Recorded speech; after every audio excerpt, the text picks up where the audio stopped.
Hello friends and students, myself Dr. Ankit J. Shah, Assistant Professor at Sri P.M. Patel Institute of Biosciences, Anand, affiliated to Sardar Patel University, Vallabh Vidyanagar, and managed by Anand People's Medical Society, Anand.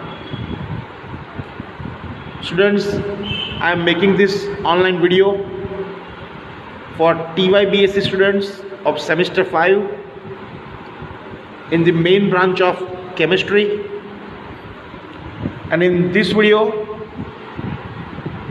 I would like to explain the subject physical chemistry and subject code according to Sardar Patel University is US05 CCHE23,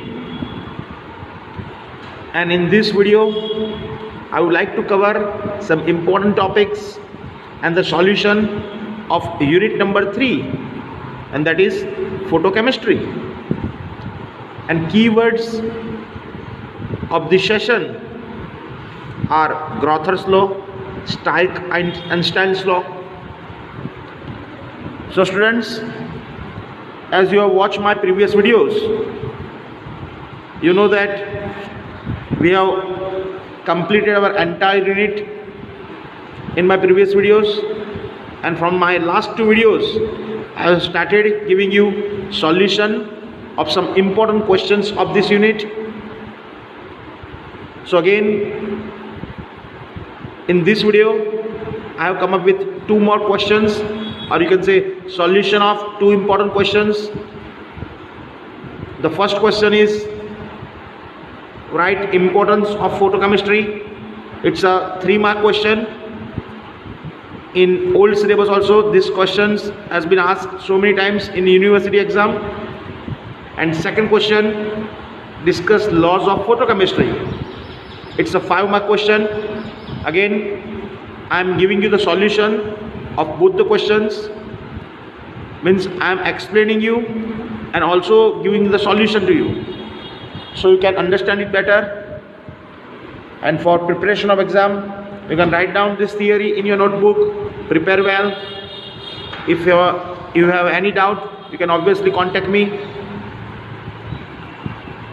Again students, I would like to request you, if you have not subscribed this YouTube channel, subscribe this, because in this YouTube channel you will get to see all the videos of my and all my colleagues.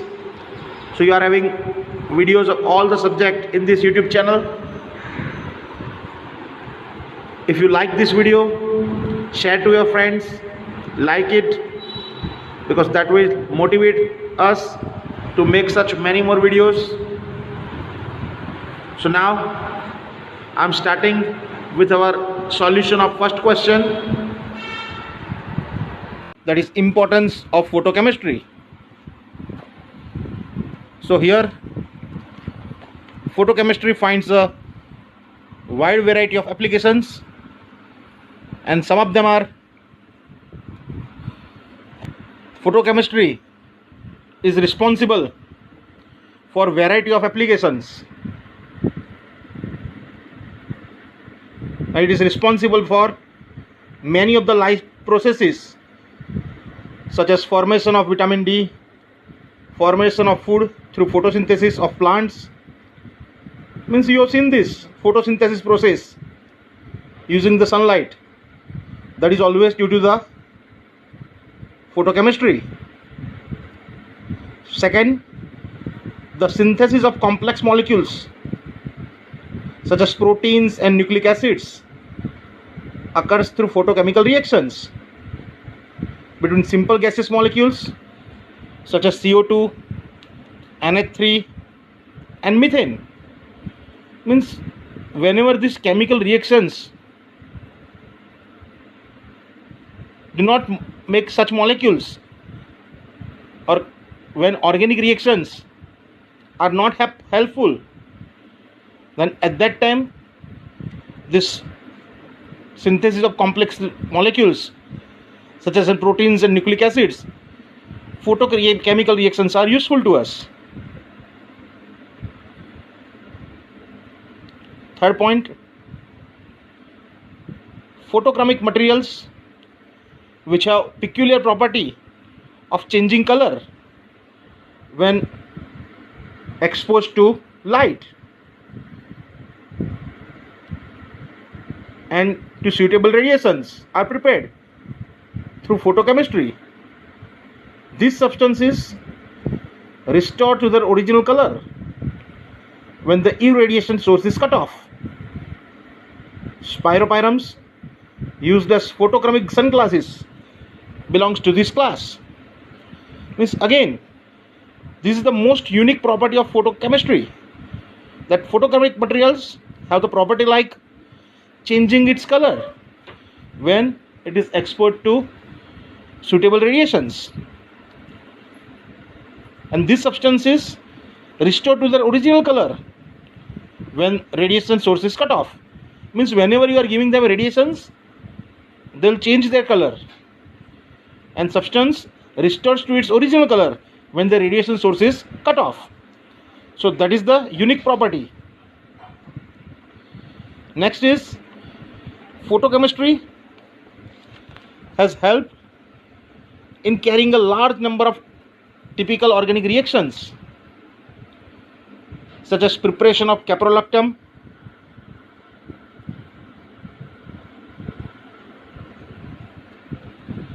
a monomer of nylon 6, several insecticides and synthesis of antioxidants produced by photosulfonations.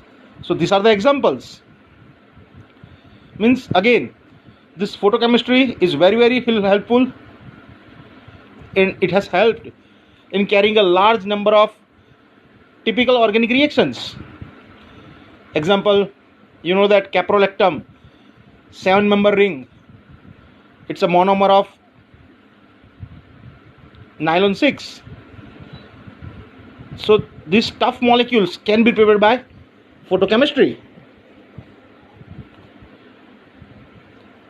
Photophysical phenomena such as fluorescence and phosphorescence are another valid applications of photochemistry.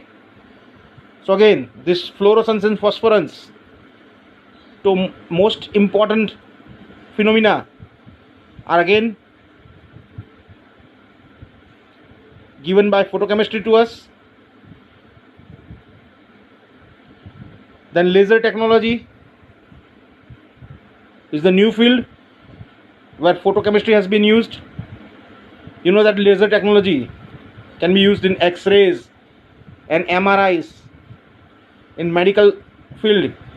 Here photochemistry is very useful. The study of photochemical reactions is utilized for the manufacture of solar cells, which are replacing traditional source of fuels. So here again, with the help of photochemistry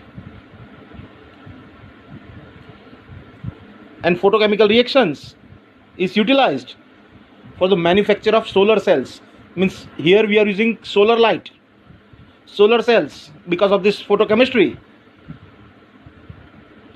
and it will helpful to replace the traditional sources of fuels like petrol, diesel. So we are saving them and using the solar cells. So these are the importance of photochemistry in our life or in certain chemical reactions. So these are the main points, how photochemistry is useful to us. So students, as you have seen that I have given you the perfect solution of question number 1, that is an importance of photochemistry. Again I will tell you that it's a 3-mark questions, can be asked in university exam in section B or in question 5, where questions of unit number 3 photochemistry are there. Sometimes they may ask in 4 marks also. So you can write this in your notebook, prepare it well. So now students, I will give you the solution of laws of photochemistry. Of course you know that there are two different laws of photochemistry. First law is known as Grofers law and Grothus-Draper law, and second law known as laws of photochemical equivalence, or you can say Stark-Einstein's law. So now I am giving you the solution of that second question. Laws of photochemistry.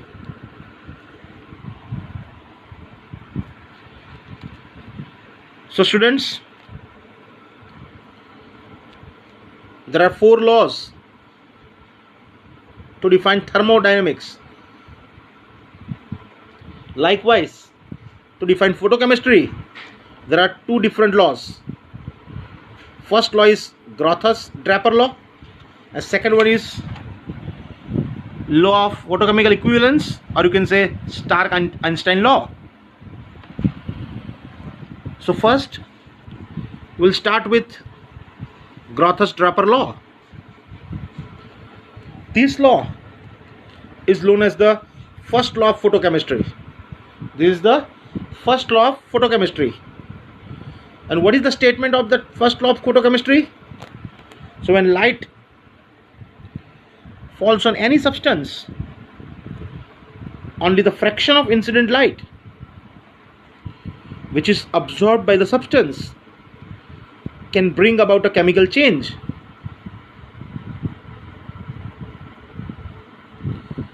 Reflected and transmitted light do not produce such effect.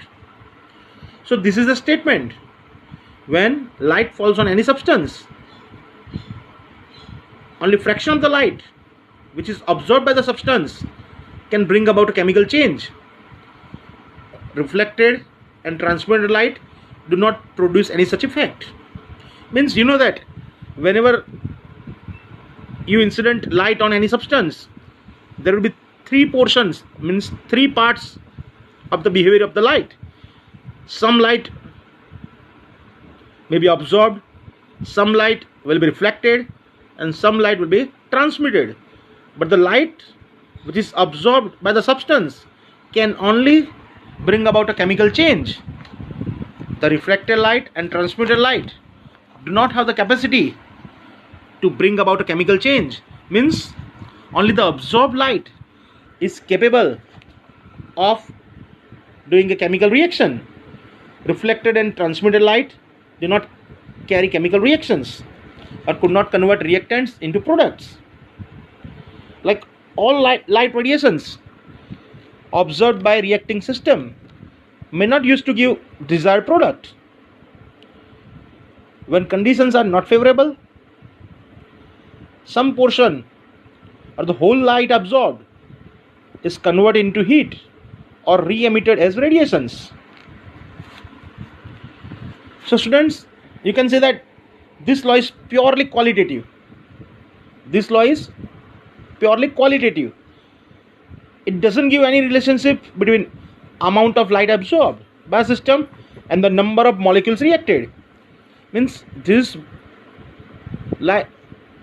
first law based on quality. It does not matter what is the amount of light absorbed or the number of molecules reacted. That's why this law is most important and also known as first law of photochemistry. So simply you can remember like as when you incident light on any substance, there are three portions. Some light will be transmitted, some light will be reflected, and some light will be absorbed. I mean only the absorbed light will have the capacity to change the chemical reaction. Reflected and transmitted light do not produce any such effect. Now second law, that is law of photochemical equivalence, or you can say Stark-Einstein's law. According to quantum theory of light, energy is absorbed or emitted only in small packets of quanta of magnitude. You know that equation, E is equal to h nu. You have studied that in lower standards. where E is energy, H is Planck constant, and nu is frequency. And Einstein applied this quantum theory to photochemical reactions and gave the law. So what is its law? That is second law of photochemistry. That is, when an atom or molecule absorbs light of a given frequency, it absorbs one quantum only. So here Einstein has considered the work of scientist Stark and related his law. Now, first, that is the law of Einstein only. When an atom or molecule absorbs light of a given frequency, it absorbs one quantum only. But Einstein also studied the work of another scientist, that is Stark, and he modified his law. He modified his statement like as each molecule which takes part in a chemical reaction absorbs one quantum of light which induces the reaction. So each molecule which takes part in a chemical reaction absorbs one quantum of light which induces the reaction. Means, say you have one molecule AB, and whenever you are applying some light, then it will be AB star. In the primary process, the number of molecules activated is equal to the number of quantas absorbed. Means, if you are applying light on any substance, what will be the primary process? Means, molecule will absorb how much energy? So that number of molecules activated is always be equals to the number of quantas absorbed.